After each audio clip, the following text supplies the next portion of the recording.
Don't forget to like, share, and subscribe. And don't forget to hit that notification bell so that you never miss an upload. Happy Friday. Welcome back to another podcast. And today we're coming back at you with another recap of The Masked Singer. Woohoo! We are talking Masked Singer Season 4, Episode 4, which was a Group B showdown battle to see who's going to be eliminated to make it to the semifinals? Question mark. Whoop whoop. So yeah, thoughts. Yeah, disappointed. Thoughts are disappointed. So yeah, needless to say, tonight did not go out exactly the way that we thought it was going Not to at go. all. So Not at all. yeah. Before I we was get, like, I was baffled. Shocked. I was like, I couldn't speak. so was I.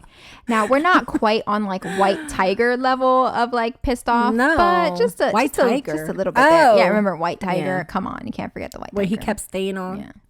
So before we get fully into today's episode, I just want to remind you, if you have not subscribed to our podcast, you can go ahead and subscribe to our podcast wherever you listen to podcasts. I'm talking Overcast, Spotify, Apple Podcasts, Anchor, which is our actual sponsor host website. Wherever you listen to podcasts, go ahead, make sure you hit the subscribe button. That way you'll be notified every time we upload a new episode.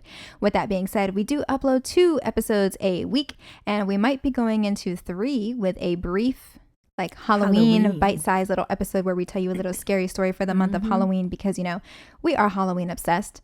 Yes, I am. So yeah, if you haven't hit subscribe yet, make sure you hit subscribe now. I know that we have return listeners, so just make sure that you're staying up to date with us. Also, you can visit our website, ChatstoRecaps.com. We are now posting, you know, getting back up to date on our blog posts and whatnot, so you can check us out there as well. All right, now that I've gotten through that, let's go ahead and get into the meat and potatoes of today's episode, which is talking all about The Masked Singer. So let's get into it. The first person who came out tonight was one of our favorite costumes, the serpent, which I love that costume. Yeah, let's not forget, is the first ever costume that has like mechanical moving arms. And I have to say, it does add quite a bit to the performance, seeing them like, you know, moving in the background. Yeah. Yes, it does. And we're both snake people, so we particularly enjoy that. So tonight, Serpent came out singing The Bones by Maren Morris. So for the clue package, we had, singing as a serpent has been like a childhood dream come true for me. You see, I've taken an unorthodox path to get here.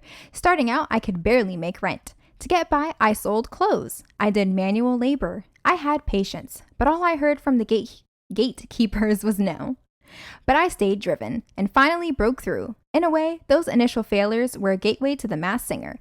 The foundation of hard work I've built over the years is finally paying off, and I never want this dream to end. I don't know. I agree with Nicole, which is, you know, a miracle because I never really do agree with her. But I think it is Brian McKnight. I don't know. I'm going to have to do a little bit more research, but I don't know. I could see Brian McKnight under there.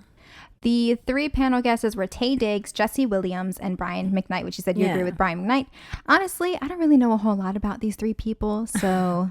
Well, Brian McKnight, I used to listen to his songs. And when she said Brian McKnight, I thought, wait a minute, that's the voice that I was thinking. I was like, that voice sounds so familiar. And when she said Brian McKnight, it just hit right on cue. I thought that's probably who it is, because that's who he reminded me of. Yeah, because you said the voice sounded familiar. Now, a previous guest that was thrown out there was Leslie Odom Jr. Now, Leslie Odom Jr. was on Hamilton on Broadway. Right. He does have this very like Broadway theatrical kind of sound to his voice. And I did listen to Leslie Odom Jr. performing a song from Hamilton, and I did think that the voice sounded incredibly similar to the serpent. Now, what I don't know is a lot about Leslie Odom Jr.'s past. I don't know if he, did manual labor, sold clothes, or anything like that before he made it to fame like how he is today. So I can't speak on that end, but in similarity of voices, I would say they sound incredibly similar, which is why I was inclined to agree with it. Today, the song, he was a little more husky.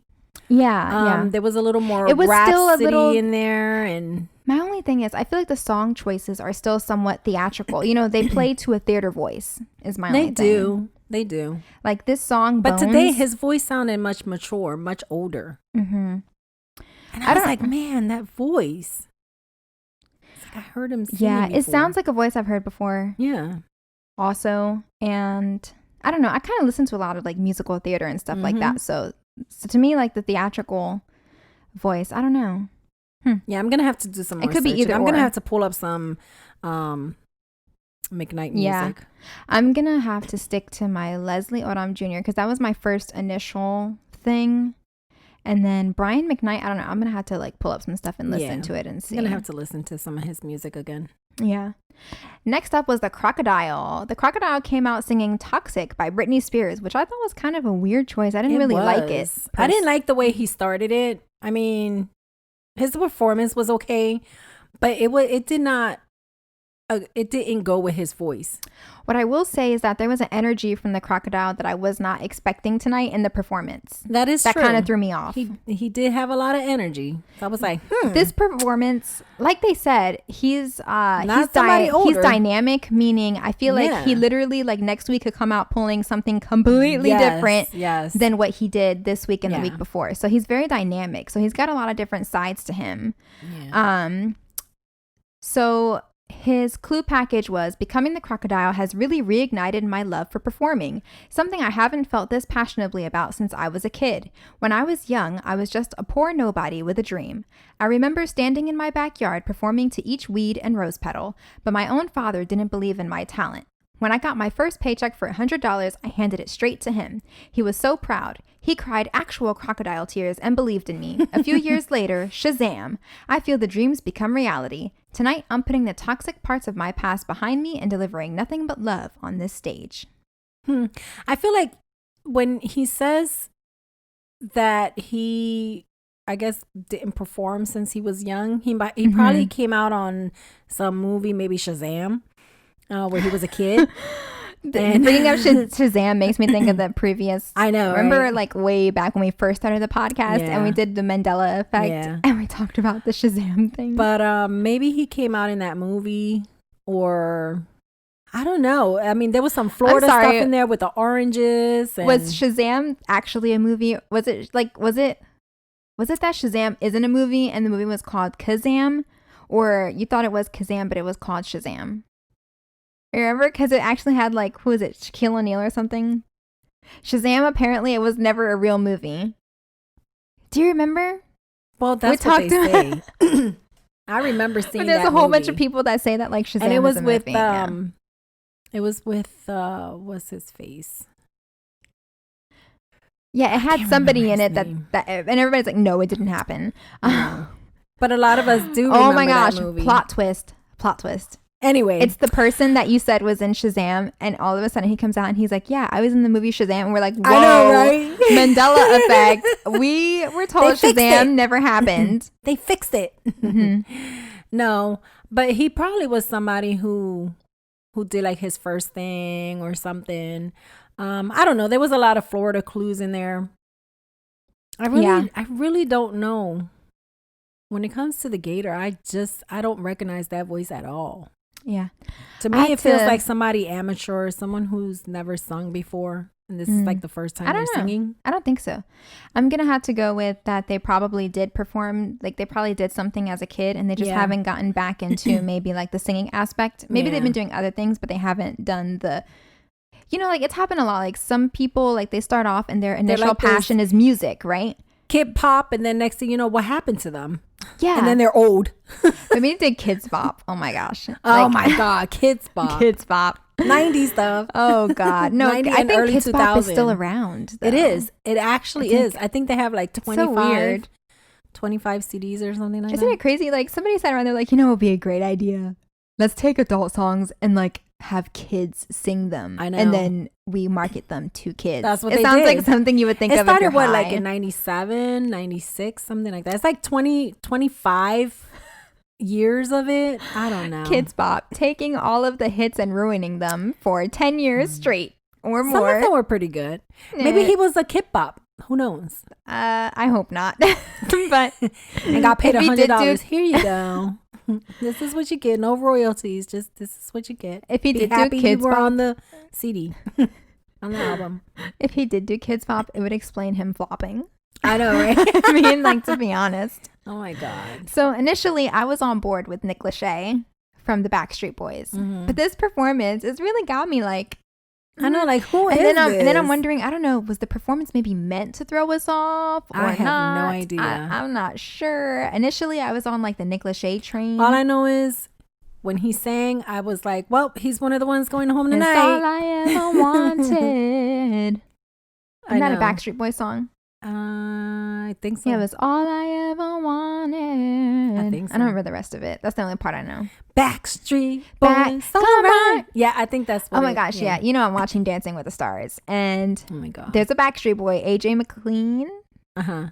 Is on Dancing with the Stars. He's a Backstreet Boy, and his, not this week but the previous week's performance, he did a song to like Backstreet Boys, and he was like, and he did a little thing where he was videoing with the Backstreet Boys and was like, yeah, oh my gosh, our fans are gonna go crazy, they haven't seen us together for over 6 months. And then he does his dance, and then like there's a part of the dance where at the very end he goes up to the back part of the stage, and then on the big screen pops up the Backstreet Boys. Like his fellow Backstreet Boys are back there like doing the dance with him. Oh my God. So yeah, it was crazy. Oh and he was God. like, Backstreet's back, all right. You've been saying Backstreet's back for how long? Since they made that song. That's kind of special though, to think that they're like in their 40s and they can still like come back and do stuff. I mean, come on. That's kind of like epic. Yeah. That's kind of epic. They were the 90s teen throbs. And they still are. If you like, there's still people who are die-hard like Backstreet Boy fans. They still sell out shows and stuff like that. It's crazy. People still to today go crazy over the Backstreet Boys. I kid you not. It's insane. They have built some kind of something that's gonna like last them until they freaking die. That's because when everybody went to the concert, they drank the Kool-Aid. And it's still in their system. They drank the Kool-Aid. That doesn't go away. They still have not gotten rid of it out of their system. There's no treatment. It's still running through their blood. There's no treatment. That's how they got forget them. Bieber fever. There's Backstreet Boy fever. There's Backstreet Boy Kool-Aid. Yeah, that's really special though. So that's cool. Yeah.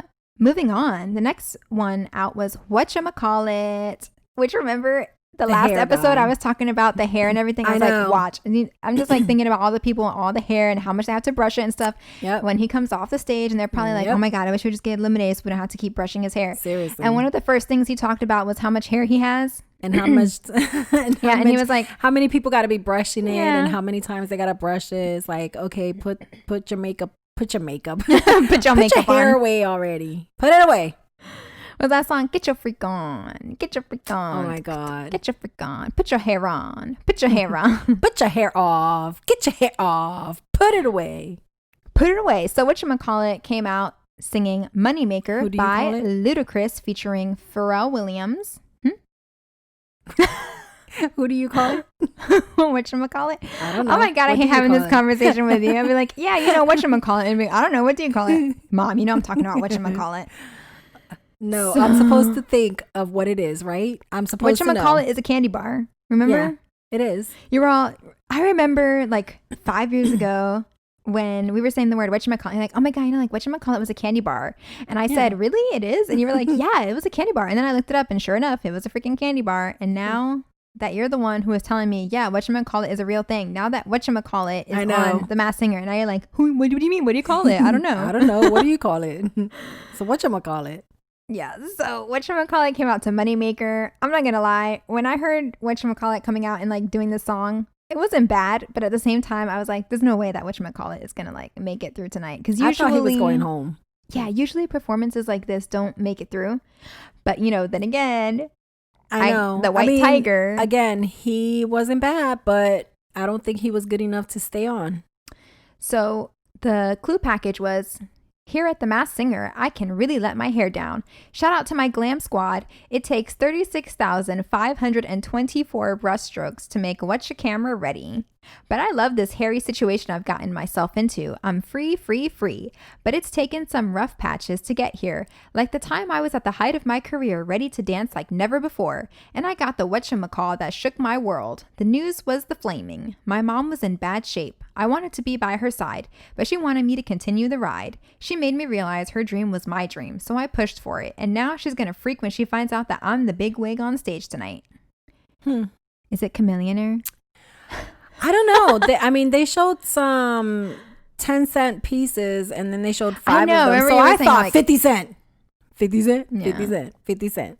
The only thing that throws me off is you said 50 Cent is 6 foot tall. 6 and feet, whatchamacallit significantly towers over Nick Cannon, who we know is like 6'2". So whatchamacallit is probably like 6'5". I know 50 Cent, he's a big guy. He's big.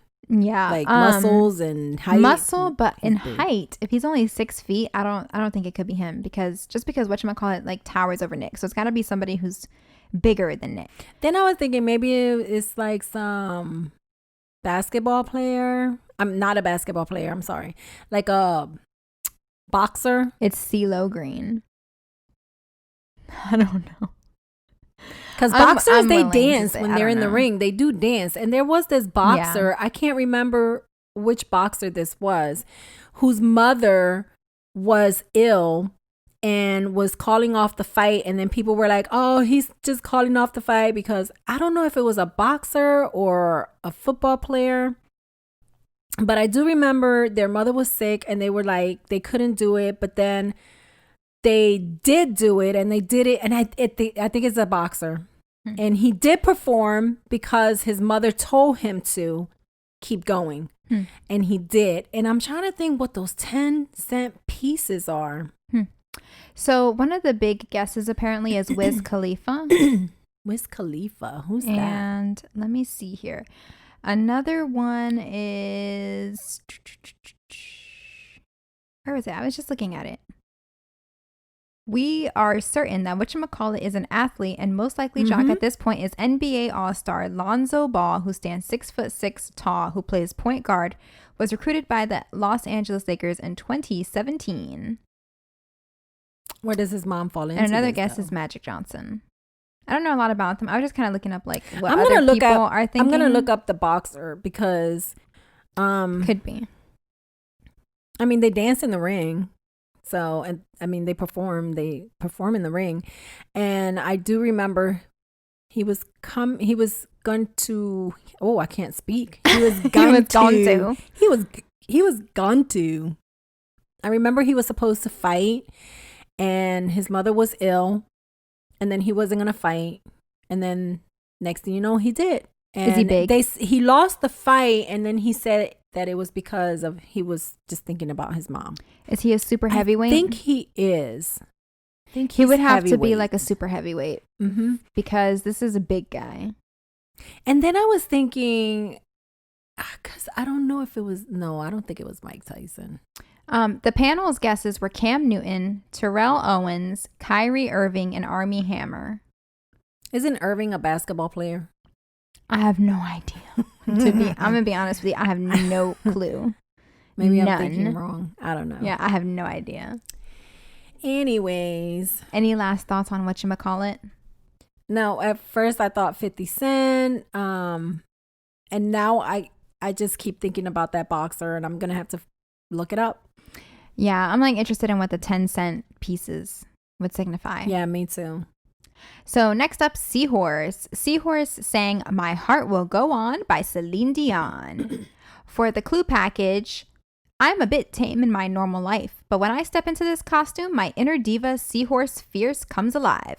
But this isn't my first rodeo. As a baby seahorse, I acted so hard to be a hero and make a name for myself, but it only led to what felt like 1,000 years, spilling my soul onto the page. And though I feel like I've come a long way since then, like a lot of people lately, I feel like I've experienced unimaginable loss and pain. I want my performance to remind us all that no matter how dark the seas get, we just have to keep swimming. Panel guesses included Bebe Rexha, Camila Cabello, and Jessica Simpson. So, on Seahorse, I would say possibly Jessica Simpson. Also, now that I'm listening to the clue package more, maybe Christina Perri. Christina Perri? Yeah, she's the one who sang "Time Stand Still." Well, she was like, "I love you for 1,000 more." I love like that song. I'm thinking of that because she said like 1,000 years, spilling my soul onto the page. I'm like, 1,000 years. That's a Christina Perri song where she's like, "I love you for 1,000 more." Mm-hmm. Oh, I like her because I have her all her albums. Find you. Yeah, see, she definitely has a voice like that she could sing this Celine Dion song. But all of the country things, is Christina Perri country?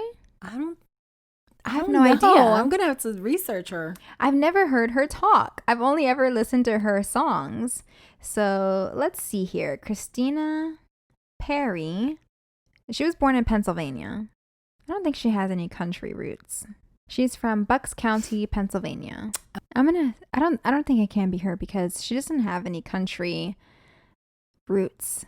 And the Daisy Dukes. Come on. Where does Christina Perri come in with Daisy Here's my Dukes? thoughts. I think it could be Jessica Simpson. And I thought big of part Jessica of it Simpson. is because in her previous thing, she was talking about, wasn't she talking about like getting hate? A lot of hate. Like she got a lot of hate and did. everything. And we all know that Jessica Simpson went through a very hard time. She received a lot of hate for, her appearance, for her singing and everything like that. And I feel like if anything, the Seahorse would probably be a great way to come back to show her vocals. Because her vocals were very heavily critiqued when she came out with like her first album. She was not taken seriously at all. She just lost like 100 pounds, and that would definitely look like her body up there. Could be. Now, at first I was like, well, the Seahorse is kind of tall, but if she's wearing heels. Yeah, I was like, she's probably wearing about maybe 4 Jessica inch. Simpson is only 5'3". So that's but 5'3", short. that's not far off from me. That's only like a half inch less than me. So me with like 3 or 4 inch heels, I would be with her Western background and the hate. Yeah, the Oklahoma, the Daisy Dukes. Yeah, the Daisy Dukes is the one that really got me because she played Daisy Duke on the Dukes of Hazzard remake. So, and then she sang that song, "These Boots Were Made for Walking." It could be her. They showed the dolphins. I don't know what the dolphins would symbolize. Now, one of the panelists, I think it's Jenny, where she said that the dolphins would be like Miami Dolphin. And if I'm not mistaken, didn't she like date a baseball player or something who played for Jessica Florida? Simpson says that she is terribly frightened of dolphins, apparently. Oh, maybe that's why the dolphins? Was it Jessica Simpson who had the dolphins? Yeah. Let's see. Remember, she came out on the No. cart and the Jessica dolphins. Simpson's thing was balloon with feathers inside. Yes. And her thing was light as a feather, heavy on Yes. clues. This should help you not confuse. Not dolphin. So hers was with feathers. No, hers was with the feathers in the last clue, but in the clue package, she comes out like in a carriage, and then it's dolphins that's pushing the carriage. I think the wagon. Let's see. So to speak.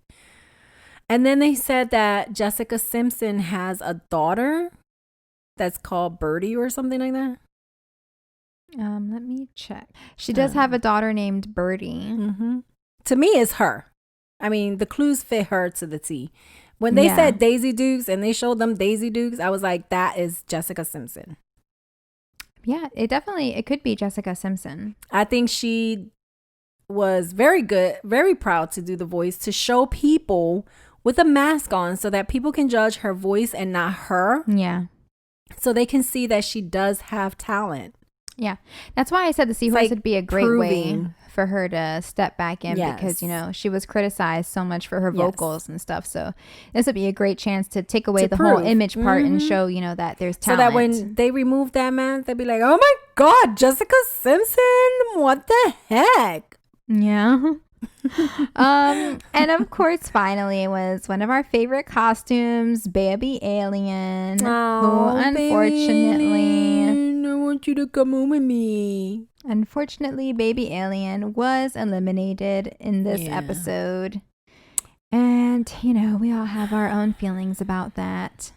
I think he performed really well. I was actually surprised. I thought it was going to come down to Crocodile and hair. Whatchamacallit. I keep calling him hair. I thought it was going to come down to Crocodile and Whatchamacallit with eliminations. I didn't even think Baby Alien was going to be possibly eliminated. I want to recount. Yeah, so I was shocked. I want to recount because those votes came from home. Because of this pandemic going on, those votes came from home, and somewhere down the line of the vote, it was tampered with, and I want to recount because, no offense, everybody performed really well, but he performed better than Whatchamacallit and Crocodile. So I think he was just voted off for costume. That's what I'm saying. I don't think it was about the costume necessarily. I guess, everybody has different. Too many kids were playing with mommy's phones at home. Yeah. And they pressed the wrong one. They was like, oh, I like this one, so that's the one I'm voting for. They forgot that when they pressed for the vote, it was for who they liked the least, not the most. That's what happened.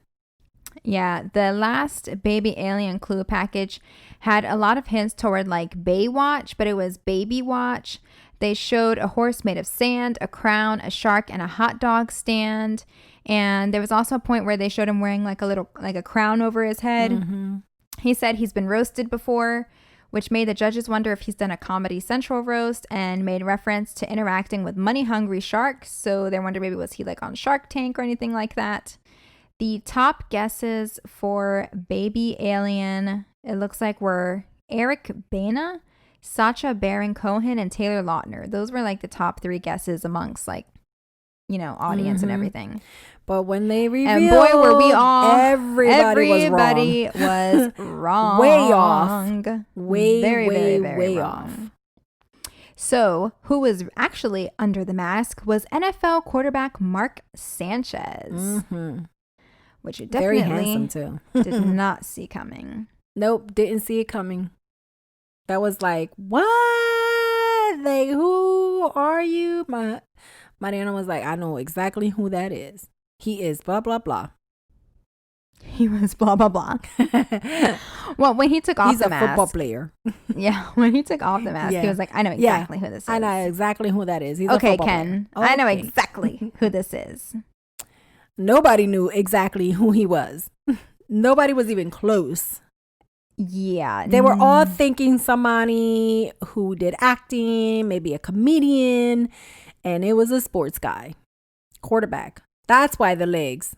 That's why he didn't have such big legs. Oh, yeah. The legs. Yeah. The legs.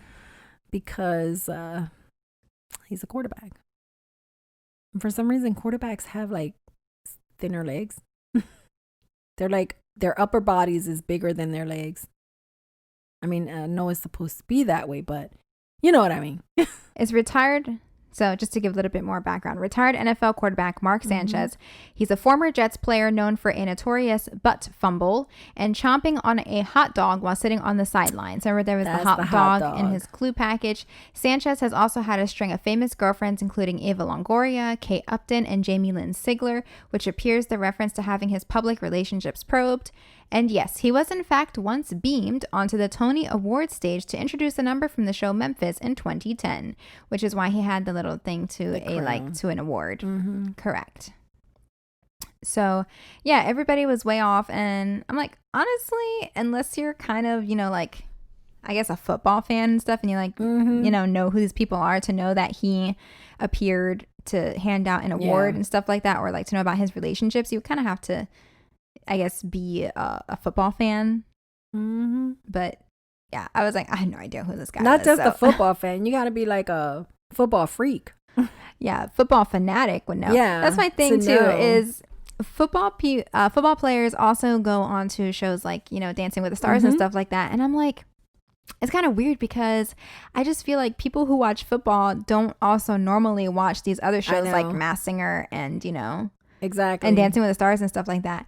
Dancing with the Stars, more so, you need your fans to actually be actively watching because, you know, your face is present. And so people are actually voting for the stars. Yeah. Whereas like a Masked Singer, you can kind of get away with more if you're talented because, you know, people don't know anything about you. So it's like, it just keeps you guessing.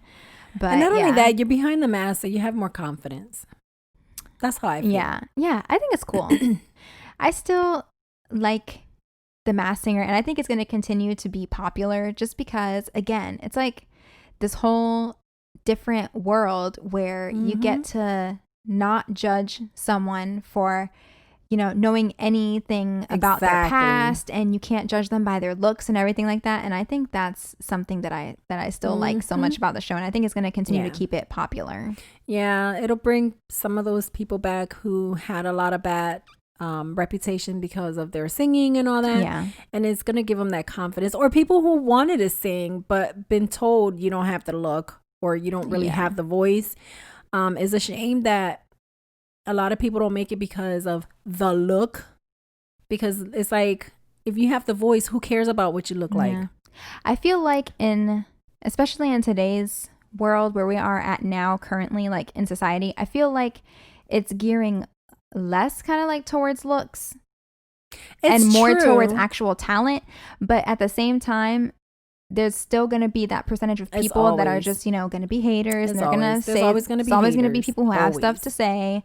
And, you know, it's always going to affect people and discourage people. And so, you know, but it is what it is. But it has changed a lot because there's a lot of people that have never sang and they're like in their 40s and they're bringing out albums and stuff. So yeah. That just goes to show it's never too late to do what you love, or to go for what you love. Yeah. Yep.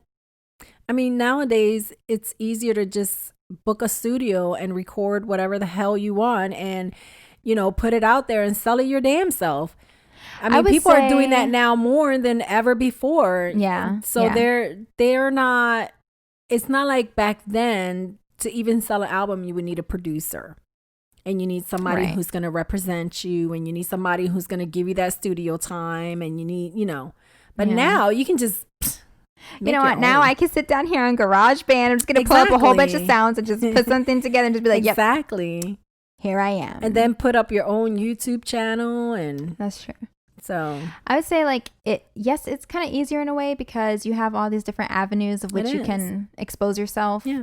You know, not in a bad way, but like, you know, put yourself out there. Whereas back then you really had to have an in with somebody to, you know, get yourself even aired out for the public to see. You had to give demos, and it was really harder back then. At the same time though, to get there, because it's so much easier to put stuff out there, the market is so oversaturated that now you just have to find ways to stand out. So it's like, you know, there's always the ups and downs of everything. But but it has changed. And but even though I remember, like, now they have like YouTube and all that, but back then when the chat room started, oh my God, chat rooms. 90 people, AOL, blah blah blah, chat, AIM, and they had the karaoke chat rooms where you would go in there and people would take turns singing. I don't know anything about that. I used to be on. I don't know anything about that. I used to be on the karaoke ones. Wow. Yeah, I don't know anything about that. And everybody took their turn singing. There is a karaoke app that you can download for the iPhone where people can go on and like sing karaoke's and you can sing duets with other people and stuff on there too. That's cool. But yeah. Gotta do that. Yeah. See what that's like. Yeah. I probably wouldn't do it myself, but why not? It's fun. I don't know, just because. It's just fun. Yeah. I mean, you don't want to go out there in public and be singing all close to them and everything, but you know. Well, especially not in today's time. I know. Just download. Well, I didn't do it back then either. Yeah, you know. So there's a thing. So, you know, download. So tonight we said goodbye to Baby Alien. And I think that next week. I know. I think that next week we're going to be exposed to Group C, which should be the last group of people. Yeah. I think, am I wrong or am I right? No, there's definitely costumes we haven't seen yet. No, I think we've seen them all. There was like 16 costumes. Yeah, we saw Group A, Group B, and Group C. There is no Group C. We did Group A, and then Group B, and then we did Group A again, and now episode 4 is Group B again. So there should still be a Group C. Because jellyfish and all that, remember? Yeah. We haven't seen jellyfish. there's a whole set of costumes we haven't seen yet. So that's going to be group C. If I'm not mistaken, they've done this on past seasons. They do A and B, and then they do A and B again, and then they do group C last, and then they do C. I can't talk. And then I still can't talk. They do group C, and they're going to do group C again, and then they're going to have everybody start meshing together more in the like semifinals episodes. So there's still a group C to come that we haven't seen yet with costumes. Like the one that stands out to me that I recall is the jellyfish, but I know there's other ones as well. So there's three groups, A, B, and C. Correct. That's what I was saying. The only thing I remember about group C is that there's jellyfishes in group C. But there's still there's obviously lips, others. The lips, yes. Jellyfish. I could have sworn we've seen them already.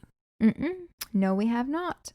I don't know. I'm gonna have to look at the other episodes. But yeah, there's a whole other group that's gonna be coming up next. We know that the jellyfish and the lips are gonna be part of that group. So that's what next episode should be. Should be us meeting. C. Yeah, it should be us meeting those guys for the first time.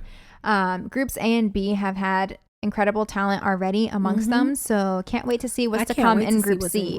I have very high hopes for the jellyfish costume. I just feel like jellyfish is going to be someone good as well. I hope so, because that costume, you know, I don't know. Jellyfish should be like another star costume. For me, the lip looked like somebody that's going to be young in that one. I don't know. That's an interesting one. Hopefully they'll like blow my mind and I'll be like, oh my God, who is behind the mask? Yeah, we'll see what happens. Like, mind blowing. Yeah, because I thought that was a weird one. Have a mindgasm. Yeah. So yeah, those are our thoughts on the episode 4 of The Masked Singer. Like we said, next episode, Group C, we're going to see a whole other group of faces. Can't wait to see what those voices sound like. And we hope that you enjoyed today's episode. And like I said at the beginning, if you have not subscribed, make sure that you hit the subscribe button to subscribe to our podcast so you're notified on all of our future episodes. Next week, we're going to be posting another Bachelorette recap. And then on Friday, we're going to be posting our usual Masked Singer recap. So make sure that you stay tuned for those because, you know, as we've already seen, Claire's season is bursting into flames very quickly. So we're excited to see how that goes down. Yep. And with that being said, we hope that you are staying safe, happy, and healthy and manifesting everything that you desire out of life. Amen.